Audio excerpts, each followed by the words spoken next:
রাম ও নারায়ণ রাম। স্বর্গ তিনটি, ভৌম স্বর্গ, বীর স্বর্গ ও দিব্য স্বর্গ। তার মধ্যে ভৌম স্বর্গের অন্তর্গত সপ্তদ্বীপ জম্বু, প্লক্ষ, শাম্মলি, কুশ, ক্রৌঞ্চ, শাক ও পুষ্কর। আমাদের বাসভূমি হচ্ছে জম্বুদ্বীপ। এই জম্বুদ্বীপ 9টি বর্ষে বিভক্ত।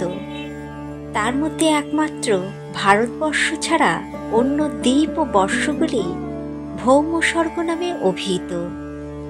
এই পৃথিবীর নিচের দিকে 7টি স্তর আছে: অতল, বিতল, সুতল, তলাতল, মহাতল, রসাতল ও পাতাল।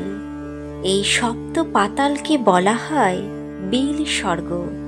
পৃথিবীর উপরের দিকে ভূবরলোক।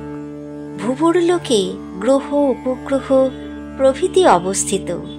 এই ভূলোক থেকে ভূবরলোক সূক্ষ্মতর বলে ভূলোককে পরিবেষ্টন করে রয়েছে।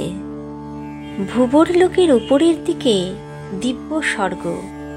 ভগবান শ্রী বিষ্ণু অদিতি পুত্ররূপে সেখানে বিরাজ করেন। তিনি ইন্দ্রের ভ্রাতা রূপে জন্মলীলা প্রকাশ করেছেন, তাই তিনি উপেন্দ্র নামে অভিহিত হন। সমস্ত দেবতা এই জগদীশের স্তব করেন। রাম ও নারায়ণ।